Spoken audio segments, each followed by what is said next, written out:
बहिष्कार टाकण्यात वंजारी समाजाकडून कीर्तनाला बोलवलं जाणार नाही मराठा समाजाचे, असंही बोललं जातं। आता संताची भूमी म्हणते बीड जिल्हा। आमच्या बीड जिल्ह्यात असं कधी झालं नाही, आमच्या महाराष्ट्रात कधी झालं नाही। विचार शेवटी नावेलाच त्याला, आमचे विचार ते नाही। आम्ही कधीच म्हणणार नाही ओबीसीच्या दुकानावर जाऊ नका, वंजाऱ्याच्या दुकानावर जाऊ नका, हट, कधीच म्हणणार नाहीत आम्ही। असे इतक्या खालच्या दर्जाचे विचार आम्ही ठेवणारच नाही, कधीच नाही ठेवणार। इतका जातीय तेढ निर्माण व्हायला काय झालं? एवढा जातीय तेढ निर्माण करायला तुम्हाला एवढं काय झालं? म्हणजे 13 तारखेपर्यंत मराठी चांगली होती, 13 तारीख संपली की मराठी वाईट झाली। मराठ्याने तुमचं काम नाही केलं, याच्यासाठी काम केलं आहे का? महाराष्ट्रातले कोणता ओबीसीचा उमेदवार उभा असू द्या, मराठीने काम नाही केलं। आणि ज्या मराठ्यांच्या आमदारानं कामं केलेत ओबीसीच्या उमेदवाराची, याच्यासाठी केले का मग त्यांनी कामं? तुमची जात मारावं म्हणून?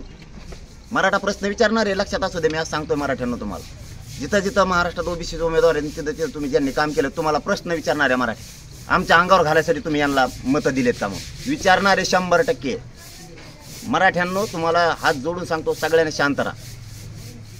आपण फक्त बघायचं कोण कोण काय काय करतंय, महिनाभर करू द्या चुका, आपण शांत राहा। यांना जातीय तेढ निर्माण करायचं करू द्या, काय नाही त्या जातीय तेढात माझ्या काय नाही, ते थोडी हवा असते।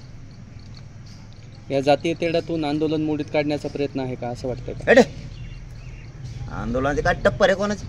आंदोलनाचा त्याचा काय संबंध आहे? आंदोलन हे हक्क आहे, संविधानाने दिलेला हक्क आहे। जगातला देशातला कोणीच टप्पर नाही आंदोलनाला मोडायची। हे विषयच वेगळे वेगळे, जातीय तेढ निर्माण करायचा नाद लागला असतो राजकीय स्वार्थापोटी। काय काय आंदोलनाचा काय समज आहे? हे लोकशाहीने दिलेला अधिकार आहे आणि आमच्या हक्कासाठी भांडतोय आम्ही। इथे हिंमत नाही आंदोलन मोडायचं आणि त्या भानगडीत पडायचंच नाही। मग आम्ही शांत आहेत, आम्हाला शांत राहू द्या। जातीय तेढ निर्माण होऊ नये, बीड जिल्ह्यातल्या सगळ्या मराठ्यांना आव्हान आणि सगळ्या बहुजनांना आव्हान। काय मजा नाही आहे त्याच्यात, झालं गेलं, सगळ्यांच्या पाया पडले, त्यांचं काम होईपर्यंत। आता पुन्हा त्यांनी सुरू केले।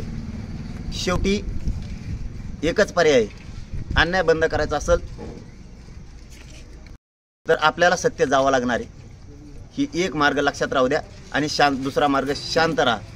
तिसरा मार्ग, ज्या जातीनं मराठ्यावर अन्याय केला त्या जातीचा उमेदवाराच्या विरोधात उमेदवार द्यायचा नाही, पण त्याला नाव घेऊन पाडल्याशिवाय मग सोडायचा। जर यांनी जातीवाद थांबवला नाही तर